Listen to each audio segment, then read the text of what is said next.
আসসালামু আলাইকুম। সংবাদে আপনাদের সবাইকে স্বাগত জানাচ্ছি। আমি ফিরোজ তোহা। শুরুতেই আরবে কেবলস সংবাদ শিরোনাম। বাংলাদেশের সর্বশেষ গুরুত্বপূর্ণ আপডেট সংবাদে আপনাকে স্বাগত। শুরুতেই সংবাদ শিরোনাম, পরে বিস্তারিত। শুরুতেই জানিয়ে দিব, শপথ নিলেন অন্তর্বর্তীকালীন বাংলাদেশ সরকারের প্রধান উপদেষ্টা হিসেবে ডক্টর মোহাম্মদ ইউনূস। শেখ হাসিনা সরকারের পতনের পর 3 দিনের পর বৃহস্পতিবার রাত 9:30টার পর প্রধান উপদেষ্টা হিসেবে শপথ নিলেন নোবেল বিজয়ী অর্থনীতিবিদ ডক্টর মোহাম্মদ ইউনূস। এরপর জানিয়ে দিব, শপথ নিলেন অন্তর্বর্তীকালীন সরকারের উপদেষ্টারা। প্রধান উপদেষ্টার পর সরকারের উপদেষ্টারাও শপথ নিয়েছেন। তারা হলেন মোট 16 জন।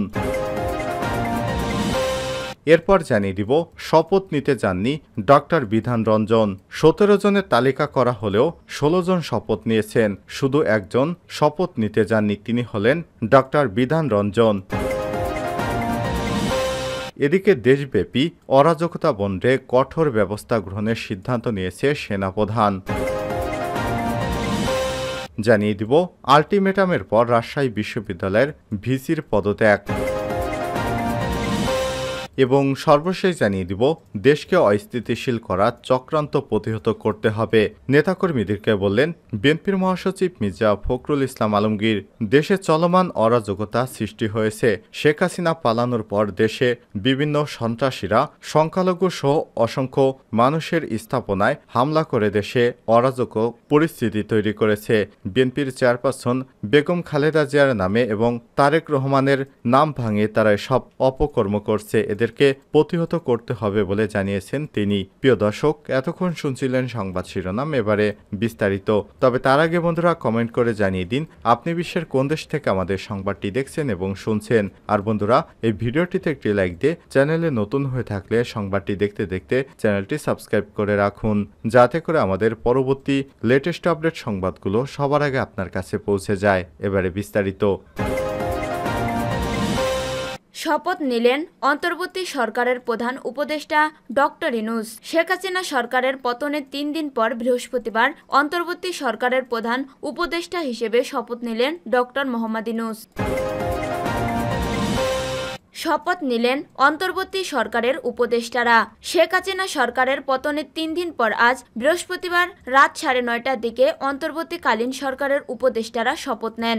বঙ্গভবনের দরবার হলে রাষ্ট্রপতি মোহাম্মদ শাহাবুদ্দিনের কাছে তারা শপথ গ্রহণ করেন। এর আগে প্রধান উপদেষ্টা হিসেবে শপথ নেন নোবেলজয়ী ডক্টর মোহাম্মদ ইউনূস। অন্য যেসব উপদেষ্টারা শপথ নিয়েছেন, সালেহ উদ্দিন আহমেদ, ডক্টর আসিফ নজরুল, আদিলুর রহমান খান, হাসান আরিফ, তৌহিদ হোসেন, সৈয়দা রেজওয়ান হাসান, মোহাম্মদ নাহিদ ইসলাম, আসিফ মাহমুদ, সজীব ভুঁইয়া, এম সাকাউত হোসেন, অবসরপ্রাপ্ত ব্রিগেডিয়ার জেনারেল সুপ্রদীপ চাকমা, ফরিদা আক্তার, বিধান রঞ্জন রায়, আফমা খালিদ হাসান, নূরজাহান বেগম, শারমিন মুর্শিদ, ফারুকি আজম।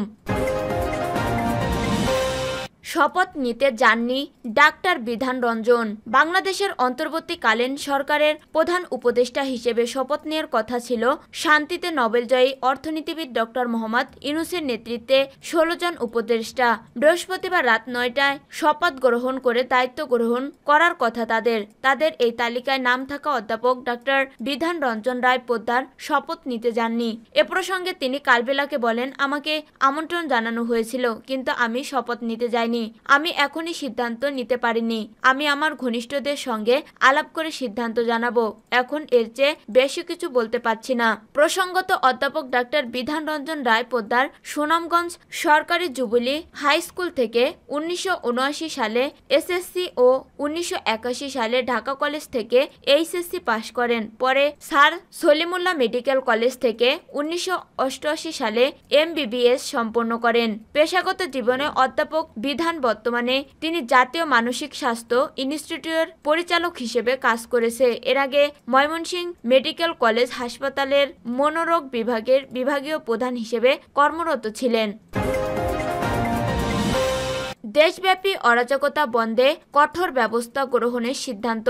চলমান অরাজকতা, অগ্নিসংযোগ ও ধ্বংসাত্মক কার্যক্রম বন্ধের মাধ্যমে দেশের স্থিতিশীলতায় রক্ষায় সশস্ত্র বাহিনী সহ অন্যান্য আইনশৃঙ্খলা রক্ষাকারী বাহিনীর শক্ত অবস্থান গ্রহণের বিষয়ে বাহিনী প্রধানগণ সিদ্ধান্ত নিয়েছেন। বৃহস্পতিবার সেনা সদরে সেনাবাহিনী প্রধান জেনারেল ওয়াকারুজ্জামানের সাথে নৌ ও বিমান বাহিনীর প্রধানের উপস্থিতি নবনিযুক্ত পুলিশের আইজিপি, র্যাবের মহাপরিচালক ও ডিএমপি কমিশনার সাক্ষাৎ করেন।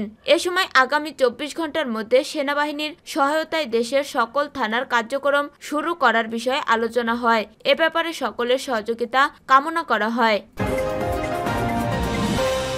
আলটিমেটামের পর রাজশাহী বিশ্ববিদ্যালয়ের ভিসির পদত্যাগ। রাজশাহী বিশ্ববিদ্যালয়ের ভিসি অধ্যাপক গোলাম সাব্বির সাত্তর পদত্যাগ করেছেন। ব্যক্তিগত কারণ দেখিয়ে পদত্যাগ করেন তিনি। এর আগে 6 আগস্ট বিশ্ববিদ্যালয়টির ছাত্র উপদেষ্টা জাহাঙ্গীর আলম সাউদ, আসাবুল হক সহ প্রক্টরিয়াল বোর্ডের সদস্যরা পদত্যাগ করেন বলে জানান স্থানীয় সাংবাদিক আনোয়ার আলী হিমু। বৃহস্পতিবার সকলে ভিসির পদত্যাগের আলটিমেটাম দিয়ে একটি প্রেস বিজ্ঞপ্তি দেন বৈষম্য বিরোধী ছাত্র আন্দোলনের রাজশাহীর সমন্বয়করা।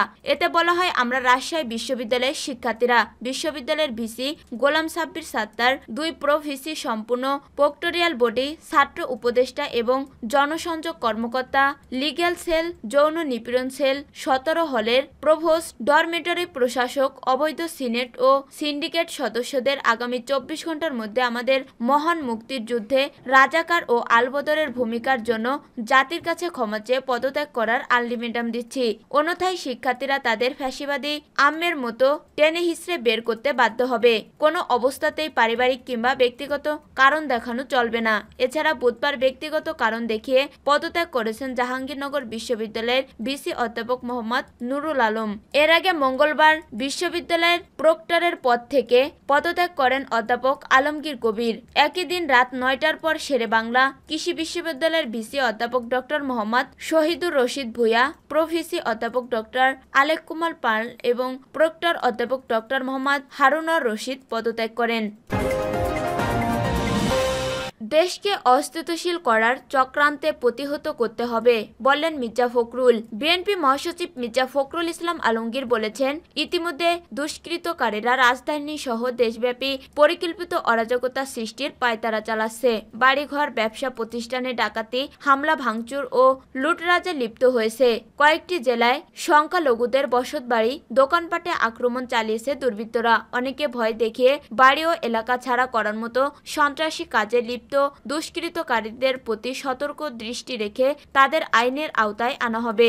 আইনকে যাতে কেউ নিজ হাতে তুলে নিতে না পারে সেই জন্য গণতন্ত্রকামী মানুষ সার্বিক সহায়তা প্রদান করবেন। দেশকে পরিকল্পিতভাবে অস্থিতিশীল করার চক্রান্তে প্রতিহত করতে হবে। বৃহস্পতিবার দলটির সহদপ্তর সম্পাদক মুনির হোসেন স্বাক্ষরিত এক বিবৃতিতে তিনি এসব কথা বলেন। বিএনপি মহাসচিব বলেন, দীর্ঘদিনের ত্যাগ, তিতিক্ষা এবং নিরন্তর সংগ্রামের মধ্য দিয়ে অর্জিত হয়েছে মুক্ত নিঃশ্বাস নেওয়ার পরিবেশ। সরকারি চাকরিতে কোটা সংস্কারের দুর্বার আন্দোলনে অভূতপূর্ব সাফল্যের ফলশ্রুতিতে দেশ আজ ফ্যাসিবাদী মুক্ত। বৈষম্য বিরোধী যৌক্তিক আন্দোলনে সাধারণ ছাত্রছাত্রীদের সাহস ও দৃঢ়তায় গণমানুষের বহু কাঙ্ক্ষিত প্রকৃত গণতন্ত্র প্রতিষ্ঠা বাস্তবায়নে অবধারিত সুযোগ সৃষ্টি হয়েছে। ছাত্র জনতার অভ্যুত্থানে অর্জিত বিজয়কে সংহত করে দেশের জনগণের জানমালের নিরাপত্তা নিশ্চিত করতে হবে। কেউ যাতে আন্দোলনের অর্জিত বিজয়কে বিকৃত করতে না পারে সেদিকে গণতন্ত্রকামী মানুষকে সতর্ক থেকে একযোগ তা প্রতিহত করতে হবে। শান্তির সমাজ গড়তে দেশনেত্রী বেগম খালেদা জিয়ার যে অঙ্গীকার সেটি সার্থক করার জন্য বাংলাদেশ জাতীয়তাবাদী দল বিএনপি দৃঢ় প্রতিজ্ঞ। তিনি বলেন, সুযোগ সন্ধানী অনুপ্রবেশকারীদের চিহ্নিত করতে হবে। কেউ যাতে বিএনপির নাম ভাঙিয়ে অপতৎপরতা চালাতে না পারে সেদিকে বিএনপি এবং তার অঙ্গ সহযোগী সংগঠন সমূহের সকল পর্যায়ের নেতাকর্মীকে সাবধান থাকার জন্য আহ্বান জানাচ্ছি। বিএনপির নাম ভাঙিয়ে অপকর্মকারীরা যাতে পার পেতে না পারে সেজন্য সার্বিক পাহারা দেওয়ার জন্য দলের নেতাকর্মীদের প্রতি আহ্বান জানাচ্ছি। মির্জা ফখরুল বলেন, নৈরাজ্য সৃষ্টির অপচেষ্টাকারীদের সম্পর্কে সবাইকে সচেতন থাকতে হবে। অপতৎপরিতাকারীদের সম্পর্কে কোনো তথ্য পাওয়া গেলে সেটি তাৎক্ষণিক নিরাপত্তা বাহিনী বা আইন শৃঙ্খলা বাহিনীকে অভিহিত করার জন্য এলাকাবাসী ও দলের নেতাকর্মীদের প্রতি আহ্বান জানাচ্ছি।